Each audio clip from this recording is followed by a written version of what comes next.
Ladies and gentlemen, please take your seats.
gentlemen, the President of the United States, accompanied by Erica Kirk.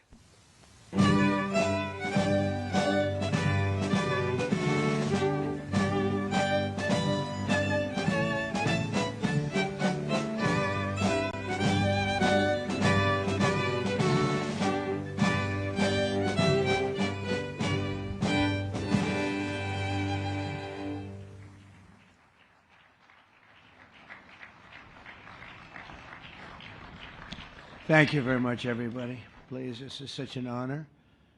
This is the, please be seated. This is the first time we've been at the new and improved Rose Garden, and people are loving it. They're loving it like they've not loved a lot of things. We have the Presidential Walk of Fame, which you just saw, and that just opened. We wanted to get it open for this occasion. We were hoping we were able to get outside, and the weather allowed us to. It was supposed to be a terrible rainy day. I was telling Eric, and God was watching, and he didn't want that for Charlie. He just didn't want that. So it's really beautiful. It couldn't be more beautiful. Today we're here to honor and remember a fearless warrior for liberty, beloved leader who galvanized the next generation like nobody I've ever seen before, and an American patriot of the deepest conviction, the finest quality and the highest caliber, the late, great Charlie Kirk.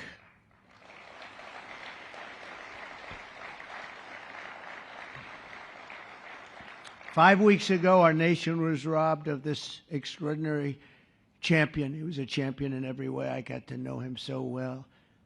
He didn't like losing, and he was able to fight people that were enemies, and he didn't necessarily love those enemies so much. You know, I heard he loved his enemies, and I said, wait a minute, is that the same Charlie that I know? I'm not sure, but I didn't want to get into it. But it was a horrible, heinous, demonic act of murder. He was assassinated in the prime of his life for boldly speaking the truth, for living his faith and relentlessly fighting for a better and stronger America. He loved this country. And that's why this afternoon it's my privilege to posthumously award Charles James Kirk our nation's highest civilian honor, the Presidential Medal of Freedom. Thank you.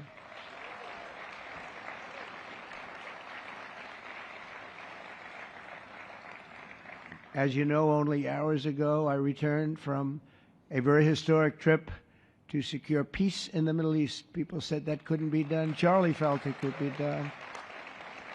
Charlie felt it could be done. Thank you. Thank you. Thank you very much. But I raced back halfway around the globe. I was going to call Erica and say, Erica, could you maybe move it to Friday? And I didn't have the courage to call. But you know why I didn't call? Because I heard today was Charlie's birthday. And I said, you know, that was a definite. And I said, we're going to have to forget about some of those very big, very rich countries that expected me to be there. And I can tell you, based on the length of that flight, I wouldn't want to go back tomorrow. But I would not have missed this moment for anything in the world. Nothing. And it's a very important time for our country, and our country is doing so well. It's never done better. We are a country with almost now $18 trillion of investment coming in. Nobody's ever seen anything like that. Previous administration had less than $1 trillion for 4 years. We have more than 18, it'll be much more than 20 by the time the year, more than $20 trillion. There's never been a country in the world that had anything like that. What's happened to our country is incredible in a short period of time. Charlie was a big person for, sir, can we close up those borders, please, a little bit? You know, they're really leaking badly. I said, Charlie, I haven't gotten there yet. But, you know, it came out last 4 months. Literally nobody was allowed into our country. And the only people that were allowed in were people that came in legally. The borders are absolutely stone cold closed. And they reported 0, 0, 0, and 0. So that's pretty good. but he was a big believer. He wanted people in the country more than I did, frankly. He wanted them to come in legally, and he got his wish.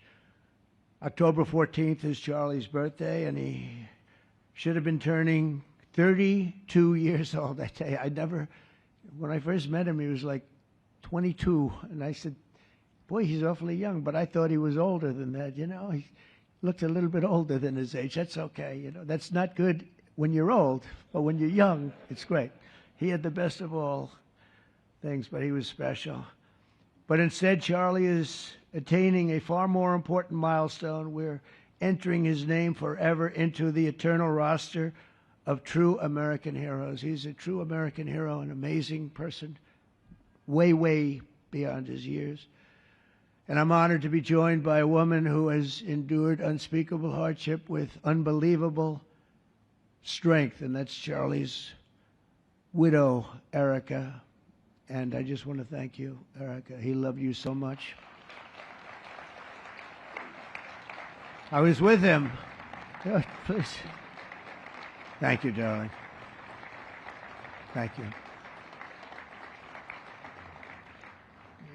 I was with him before I met Erica, and he told me he was going to get married. He said, "You won't believe how beautiful she is." I said, well, then now that I meet her, he's right. But then he also said, and you know what? She's like the smartest person I know.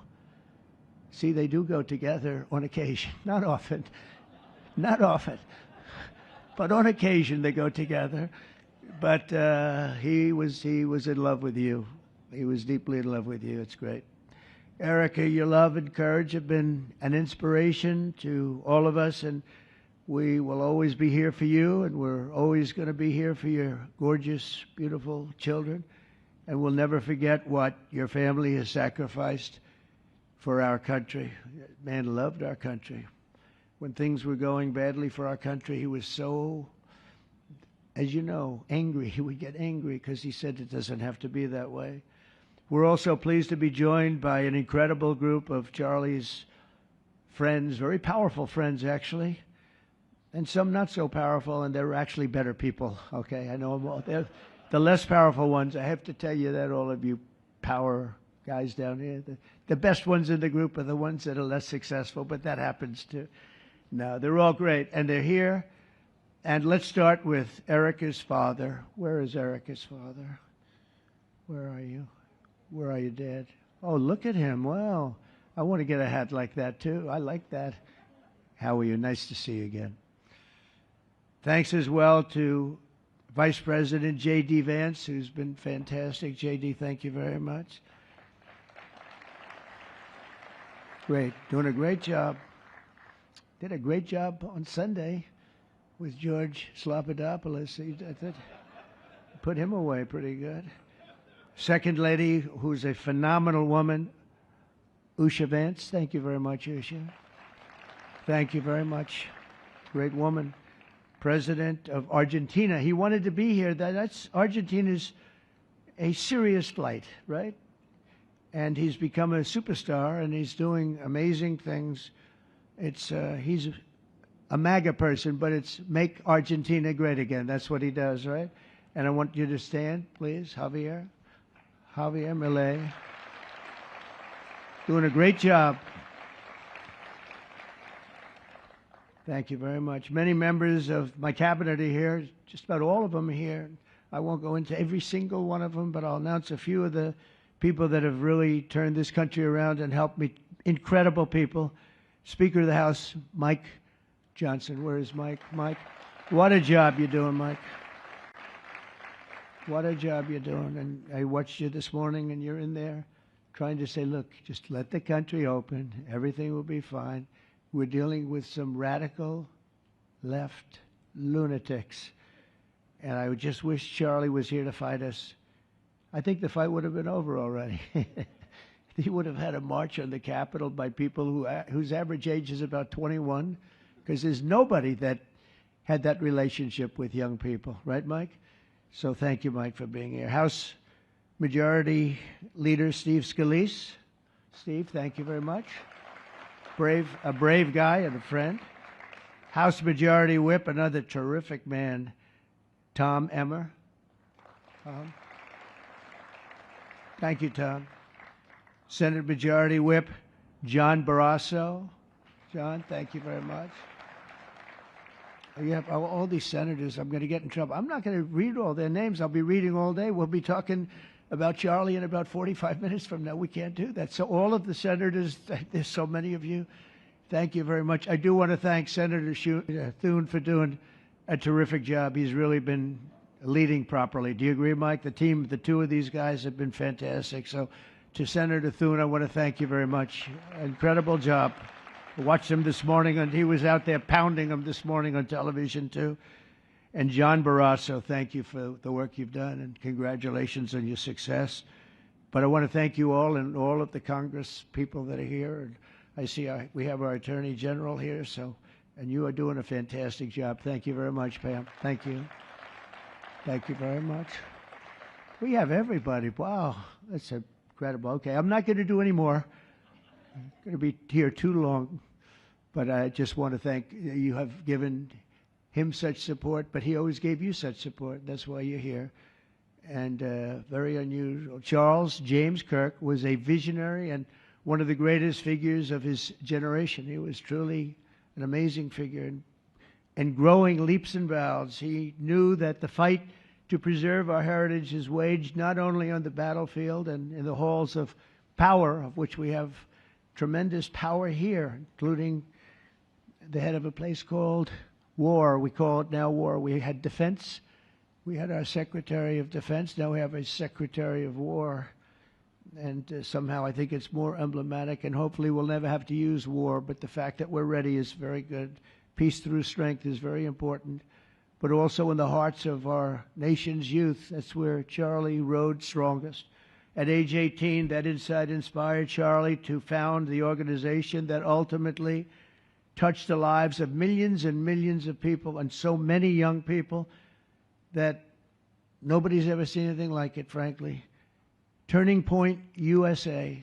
It's amazing, and it's actually bigger now. It's become bigger in the last few weeks than Charlie ever thought. I think his end vision in many years from now would have been just a fraction of what it turned out to be in a couple of weeks, right? It's amazing. With hard work and joyful spirit and endless enthusiasm and determination. And he did have great enthusiasm. You know, I always say you need enthusiasm to be successful. He had great enthusiasm. Charlie grew Turning Point into the largest conservative youth organization in the entire country. He forged a personal bond with countless young conservatives. He fought for free speech, religious liberty, strong borders, and a very strong and proud America. In everything he did, he put America first. He really put America first. And ultimately, Charlie became more than a leader of an important organization. He became the leader of historic movements all over the country. There were movements, individual movements, one movement, but it was historic. Everything he did was historic, and a true evangelist for the cause of freedom and the word of Almighty God. God was very important to Charlie. He would say, you know, if you don't have religion, you're not going to have a strong country. It's true. He was so wise beyond his years. You know, I talk to him sometimes and say, this guy is like a young guy.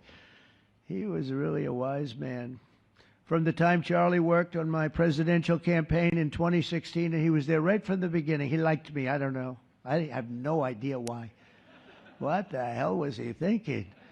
He said, you're going to win, sir. I said, you know, I'm running against 17 senators and a lot of tough people and governors. We have all these people. And he said, no, you're going to win, sir. He said, not going to be close. And he made it happen. He helped make it happen. I'll tell you that. Without him, who knows what would be. Maybe you'd have Kamala standing here today. That would not be good. I will tell you, Javier, you don't know who Kamala is. Promise. It would not be good. You agree with that, Howard? He also mobilized countless citizens to go vote. It's called Go Vote. Very simple. And with his help in 2024, we won more young people than any Republican by far in the history of our country. And we won the popular vote. We won the States, all 7 of them. Remember, they said, oh, well, if Trump could win 4, that would be nice. I win 7 by a lot, by a landslide. But the popular vote was massive. And we won the Electoral College. Remember, they said, well, it's going to be very hard. I'd say 270. Well, we got 312 to 226. And then we won something called districts and councils and different things. But in one case, we won 2,750 to 525. That's the one where you see the map is almost entirely red, except they have a little blue line on one side and a little blue line, meaning New York and a little bit Los Angeles. I have a feeling that if the vote were 100%, we would have won that too. You want to know the truth. But he knew, and he knew very well, and he also understood honesty, and he was always concerned with honesty. He said the only way we can lose is if the cheating gets so bad, and that's where we came up with a little phrase, too big to rig. We said, go out and vote. Just go out and vote. And we had that. Remember, we used to say that all the time because people would say, oh, they're going to win. We don't have to vote. Let's go to a movie. We'll come home and watch later. And he wasn't about that. So we come up to, together, we came up with that phrase. We got to make it too big. I never made a speech where I didn't say at the end, now look, the polls are showing good. Don't believe the polls. He said, we're going to make it, Susie, right? Too big to rig. So if you think we're going to win by a lot, doesn't matter. Pretend we're losing. You got to go out and vote. They voted. And at 9:02, the whole thing was over, right? 9:02. Remember they said, oh, this could go a few days. Well, it went a few minutes. 9:02. And he knew that. And I felt it, but he knew it. He knew it. I think he knew it more than anybody. But Charlie never missed an opportunity to remind us of the Judeo-Christian principles of our nation's founding or to share his deep Christian faith. In his final moments, Charlie testified to the greatness of America and to the glory of our Savior, with whom he now rests in heaven. And he is going to make heaven. I said, I'm not sure I can make it, but he's going to make it. He's there. He's looking down on us right now. It's so incredible. Look at this, how this turned out. This was supposed to be so dark and cloudy. Not dark and cloudy, is it? Look at that, how beautiful that is. There's no artist that can capture it as beautiful as it is today. Wow. It's amazing. As I said, on the day that he was assassinated, Charlie Kirk was a martyr for truth and for freedom. And from Socrates to think, and to St. Peter, from Abraham Lincoln to Martin Luther King, those who change history the most, and he really did, have always risked their lives for causes they were put on earth to defend. He was put on earth to do exactly what he was doing. He didn't want to waste time. He would have been a top student at any college in the country. I know the college as well. He's smarter than the guys there. He was so smart. But he almost, I guess, didn't have the time. He knew what he wanted to do. It wasn't like, gee, I want to sit in the classroom for 4 years listening to people teach me liberal principles, because they were never going to teach him that anyway. But he didn't have the time. He really didn't have the time. But every time the enemies of goodness and virtue tried to silence the voice of righteous and noble leaders like Charlie, they failed. They seem to fail. Ultimately, they look like they're doing well, and then they end up failing, because the truth has been unrelenting over the years, over history. And people like Charlie, it's just they've got a power that others don't have, and very few people will ever have. So today, like those martyrs before him, Charlie's voice, his message, and his legacy are stronger and greater than ever before. They are greater than ever before. Look, this is a horrible event, but it brought out the greatness of Charlie. Nothing could have ever supplanted this. It's incredible, the way people are talking about him. And with great love. I mean, I read so many stories about some of the enemies, but I watch the enemies, and it's hard for them to speak badly about him because they just don't. And then you do have people in the days since Charlie's killing. We've seen exactly why our country so dearly needed his example. We've watched legions of far-left radicals resort to desperate acts of violence and terror because they know that their ideas and arguments are persuading no one. They know that they're failing. They have the devil's ideology, and they're failing, and they know it. They feel it, and they become violent. They seem to become very violent on the left. They've rammed vehicles into federal law enforcement, fired sniper rifles at ICE agents, and me, you know. But I made a turn at a good time. I turned to the right. Charlie couldn't believe it, actually. He said, "How the hell did you make that turn?" I said, "I don't know." But fired rifles and threatened the lives of our Supreme Court justices, our great justices. They have to be protected. We just issued a lot of money, $60 million, to protect the Supreme Court justices. Very important. We can't let anything happen. In places of worship, we're protecting our people. We've seen that a candidate for Attorney General in Virginia boasted that he would want to see the Republican legislature, a legislator in Virginia, shot in the head and to see his children murdered. He actually said this. And now he continues to run for office, and most people continue to back him, but he said he wants his man shot. He said shot in the head and to see his children murdered. And they keep running. Pretty amazing, right? That's a bad one. Let's see how that turns out, but that's a really bad one. Nobody's heard that one before.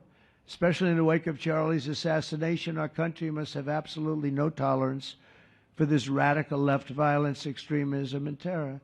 We're done with the angry mobs, and we're not going to let our cities be unsafe. We're going to make sure our cities are safe. When you have Chicago, where they had 4,000 people murdered over a very short period of time, 4,000 people, and then we have a governor stand up and say, "Oh, things are going swimmingly." No, they're not. We're going to make Chicago safe, just like we're going to make. Look what we did in D.C. It's so nice that we started here, because this was one of the most violent places in the United States. It'd be dangerous to be right out here. But you couldn't go to a restaurant. The restaurants were all dying. The whole place was dying. You'd have these gorgeous, look at the Washington Monument over there. You'd have these gorgeous buildings and monuments and structures. And people were afraid to leave their apartment. They were afraid to go to work. They'd get into an Uber, and they'd feel safe, and then the Uber would be attacked. They thought they made it to safety, and then the Uber was attacked on the trip in. But we've done a great job, and now it's considered a totally safe city. We haven't had problems. It took us 12 days to make it great. We took out, Pam, 1,700 hard criminals, career criminals in many cases, but these are hardened criminals. Many of them came in through the Biden open borders. We brought them back to the countries.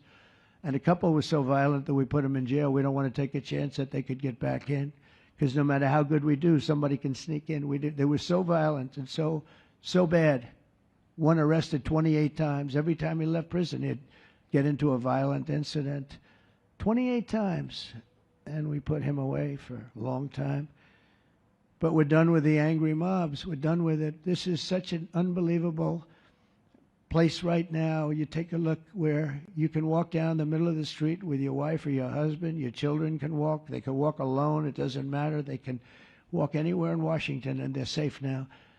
If this were a year ago, they'd have a serious chance of being badly hurt, even killed. They'd come in from Indiana, they'd come in from Iowa, they'd come from Florida to see their nation's capital, and somebody would have to call the parents, "I'm sorry, but your son or your daughter's been killed." Not anymore. You hear those sirens going off? That's good. That's a good sound. That means they either got the bad guy or they're going to stop the bad guy. You didn't hear that sound because nobody wanted to do anything. Nobody. Listen to the beauty of that sound. Seriously. And that's the real deal sirens. They're not politically correct sirens. You hear they're about 3 miles away. That's great. What a beautiful sound. They're stopping crime. That's what they're doing. So we're done with the voices of fools. They're fools. And death threats, and we're going to make our cities safe. And I thought it was Charlie's, one of his biggest dreams was that. He couldn't believe it. Chicago's going to be a great city again. We've already, we sent people in there 6 months ago, and this governor said, "Well, crime is down." Yeah, that's because we had the FBI in there for 6 months, just preparing it for the bigger surge. And they've done a great job, the cash and the FBI. They've done a great job, and they love doing it, you know. They love being able to do it. They were restricted from doing it. They couldn't do anything. And now they're totally unrestricted. All they have to do is stop crime, and they're doing it. By the way, Memphis, as you know, you heard they went in about a week ago, one of the most dangerous places in the country. It's really in the world. It's not just the country. They have very few cities that would compare to some of these cities. You go to Afghanistan, you say, oh, that's unsafe. Well, the crime numbers are much better than the crime numbers in places that we have. So Memphis, I understand, is doing unbelievably in 1 week. It's like a different place. And this took 12 days, and then after that, we just perfected it. But after 12 days, we had good safety here. After 1 month, it's like, it's really amazing. And by the way, restaurants are booming. Restaurants are opening up. The big problem we have, you can't get into a restaurant in D.C. anymore. So they're opening up. It's a beautiful thing to see. It's called safety. It's called law enforcement and letting them do their job. And that's why I said last month that I have directed the Attorney General and the Department of Homeland Security to confront the very real threat of left-wing terrorism in our country. It's a real threat. Not when you confront it, it's not, because they're not brave people. In fact, they're cowards. When you confront them, they immediately fold. You have to see them fold. You have to see them crying. They fold. But it includes dismantling the networks that fund them and finance them, and we're finding out who those networks are. We already know quite a few of them. When you see these violent incidents, and then you see people holding this gorgeous sign with beautiful wood, beautiful cardboard, wood, everything's perfect paint job, and they're all the same. There are thousands of them. You know that they weren't made in the basement out of love. They were made by anarchists, and in some cases wealthy. I'll probably find some of my nice friends that are up there being so nice to me, especially lately. They're being very nice. But it surprises you who they may be, and you almost wonder why would they do it? But they're hurting our country, and we're really taking it back one by one. If we didn't go into Los Angeles early on in the administration, the commissioner, the chief of police, Los Angeles, said if they didn't go in, we would have lost our city. Now, they already lost 25,000 houses to fire because they wouldn't let the water come in from the Pacific Northwest, which they should have done. I said, you better do it. They didn't do it, and we had 25,000 homes where they had no water in their sprinklers. They had no water in the fire hydrants. It would have been a different kind of a thing if they did what they were supposed to do. We had to break in. We broke in and had the water come down. They said for the environment, great, they lost 25,000 houses.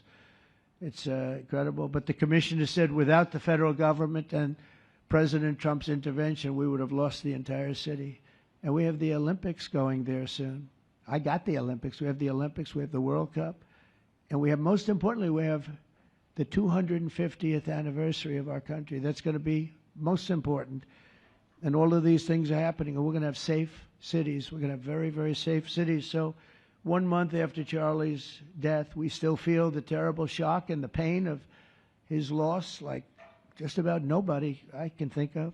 Charlie Kirk was one of a kind. He was unstoppable. And he really was. Boy, when he had an idea in his head, he would call me, sir, please, you haven't done it yet. I said, Charlie, relax. Just relax. He didn't relax. He'd call me the next day again. It got it done. But he was like indomitable and always will be. He's really irreplaceable. Nobody going to replace him. But they're going to do great. But you can't replace that kind of person and that kind of talent, frankly. The word talent is an important word, but that kind of talent. So we hold his memory in our hearts forever. Every single day of this administration, we will continue to carry out the mission for which he lived, and he really did. He lived for this country. He lived for his wife and his family, but he lived for this country, too. In Charlie's honor, we will continue like we have been to fight, and to win. We're going to win so much.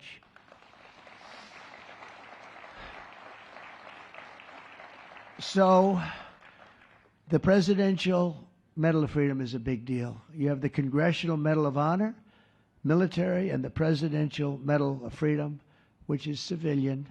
And the Presidential Medal of Freedom is a really big deal. Very few people get it. Very few people, frankly, qualify. It's a decision of the president, but it's a qualification that's a very hard one to get. And I would like to ask, if I might, the military aide to read Charles James Kirk's citation for the Presidential Medal of Freedom. Thank you very much. Thank you.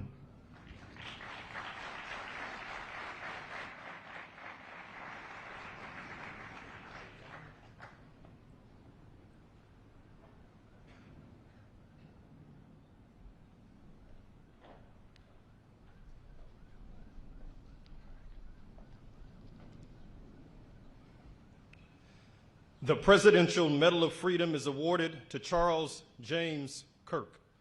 Accepting on behalf of Charlie is his wife, Mrs. Erica Kirk. Charlie Kirk was one of the most influential American political figures of his generation.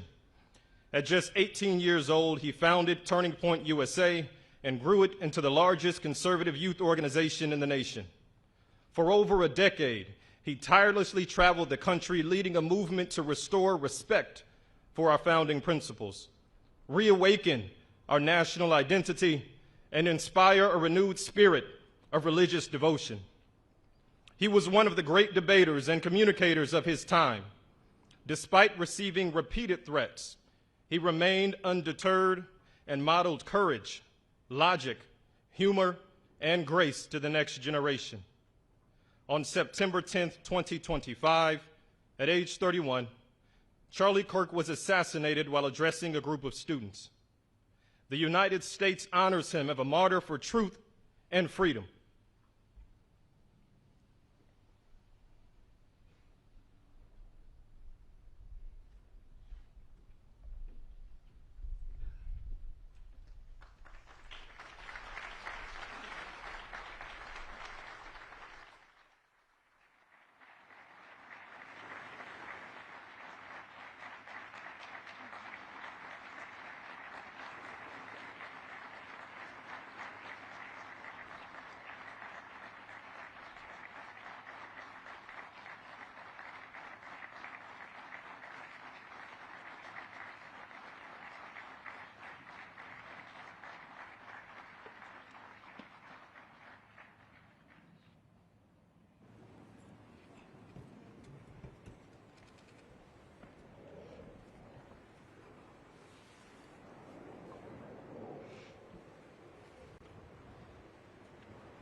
Thank you, Mr. President, for honoring my husband in such a profound and meaningful way. And thank you for making this event a priority amid the peace process in the Middle East. Thank you. Very grateful. Charlie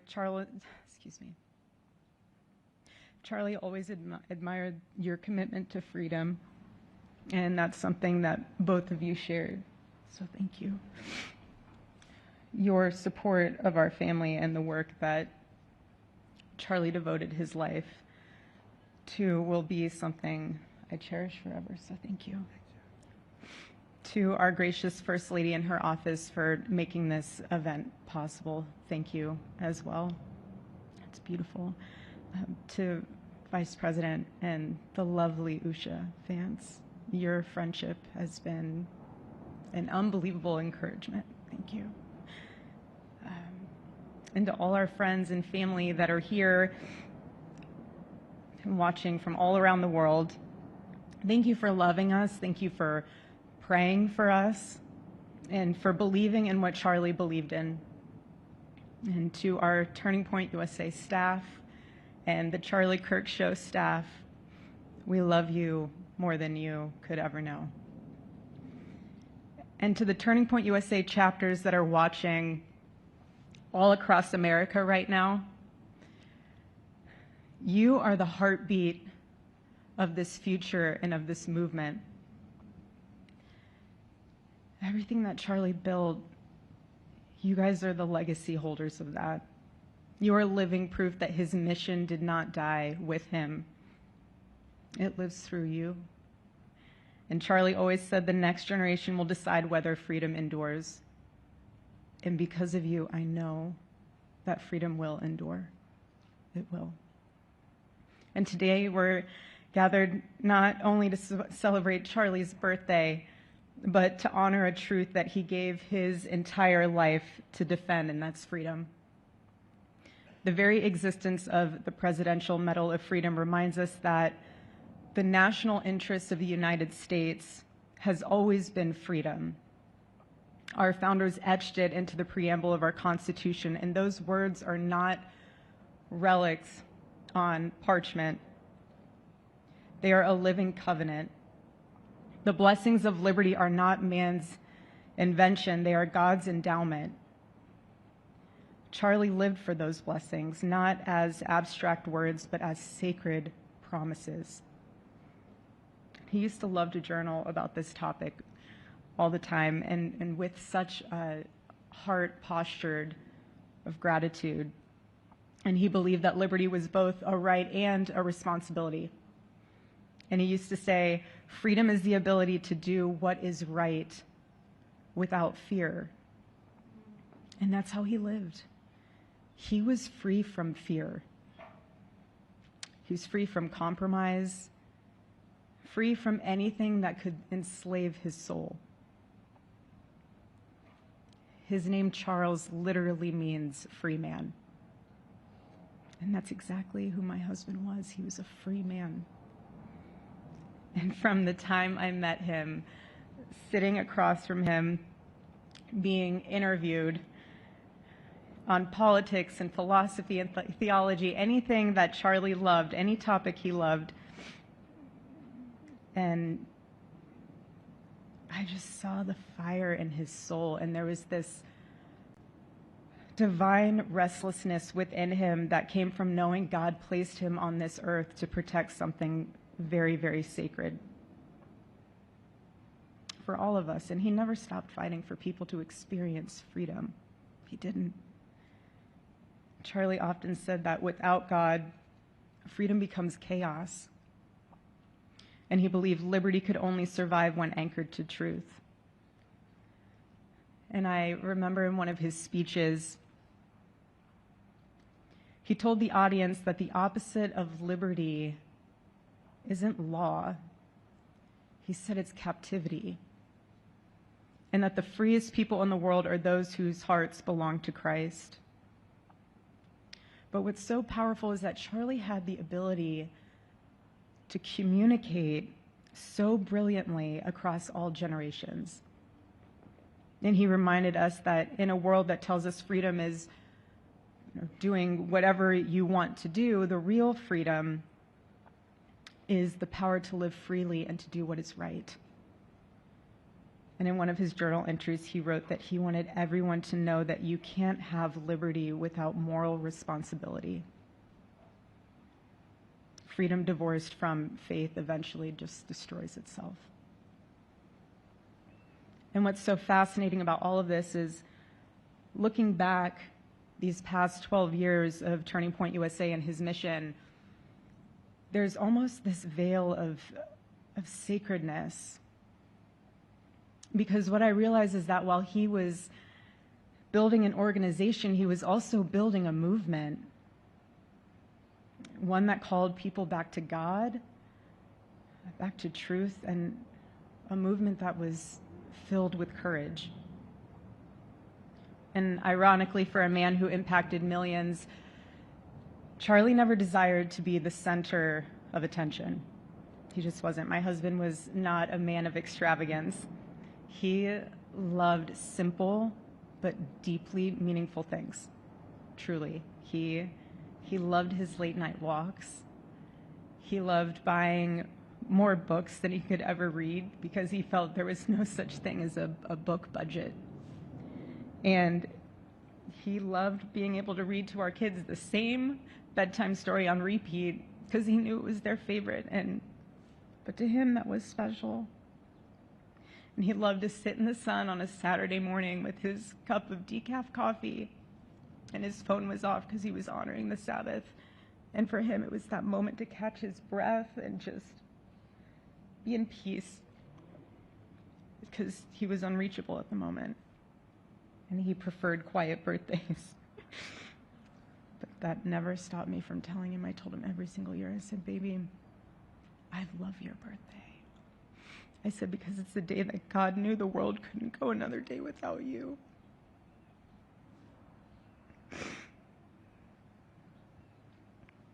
And so the rhythm of our usual birthday celebration for him was mint ice cream, mint chocolate chip ice cream. He only had it twice a year, on his birthday and 4th of July.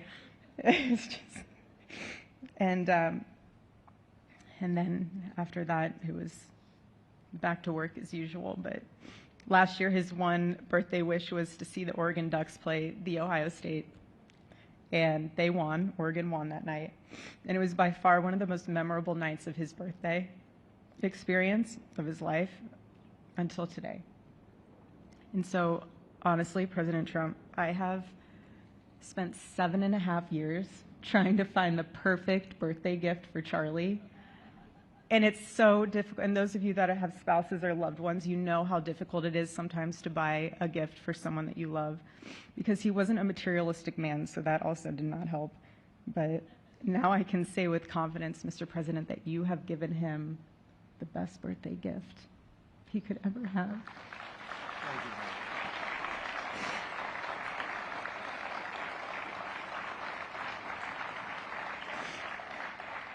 It's such an honor and the recognition of a life lived for defending freedom.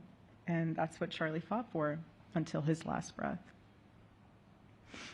And it was written across his chest in those final moments on one of his simple t-shirts that always carried a message, and this one bearing a single word, freedom.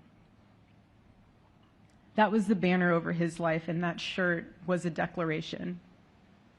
The same declaration he made in every speech, every campus visit, every time he shared the gospel at a church, every sleepless night that he would spend praying for the youth of this nation and planning for the future of our country, and just impressing upon them that when we defend liberty, we defend the soul of our nation.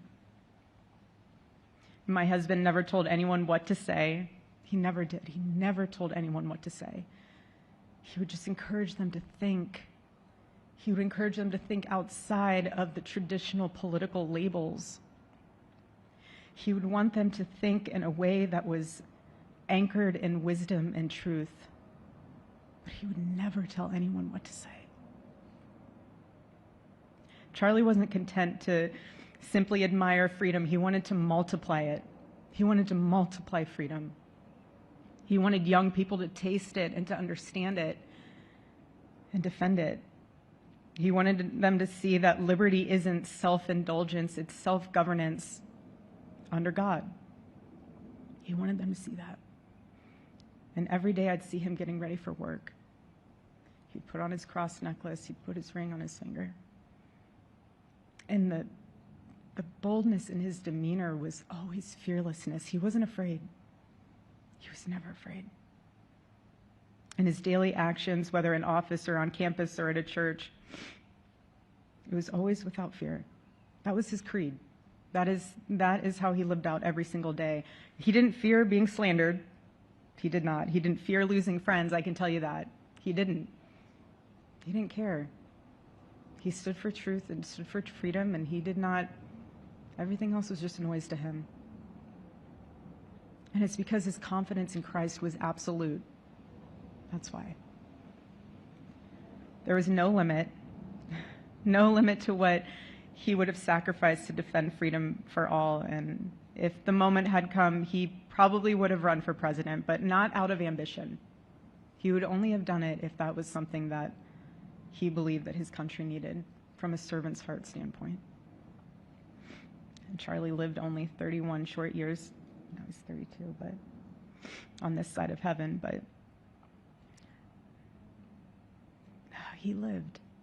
He lived every single second he lived.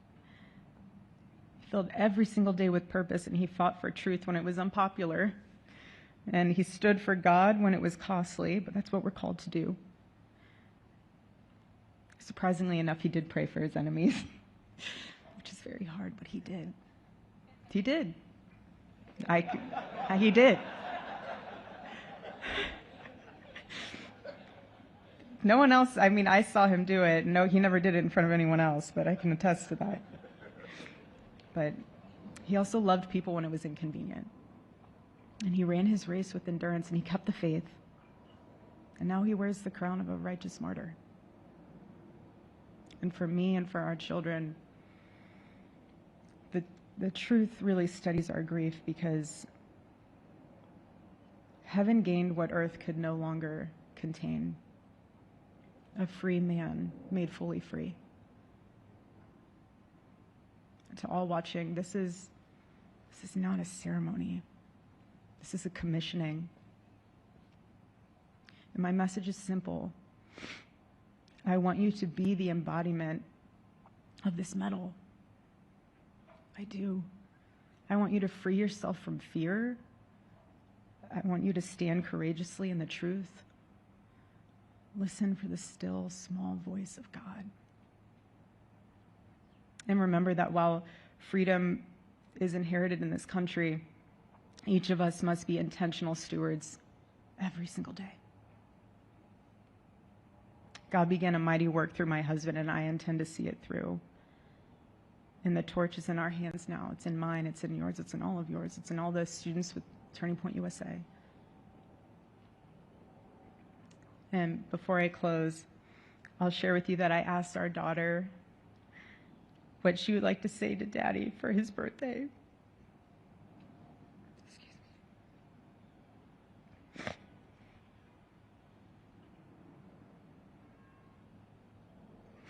She said, "Happy birthday, Daddy.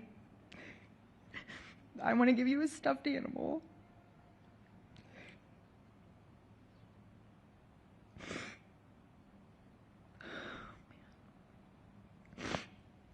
I want you to eat a cupcake with ice cream, and I want you to go have a birthday surprise.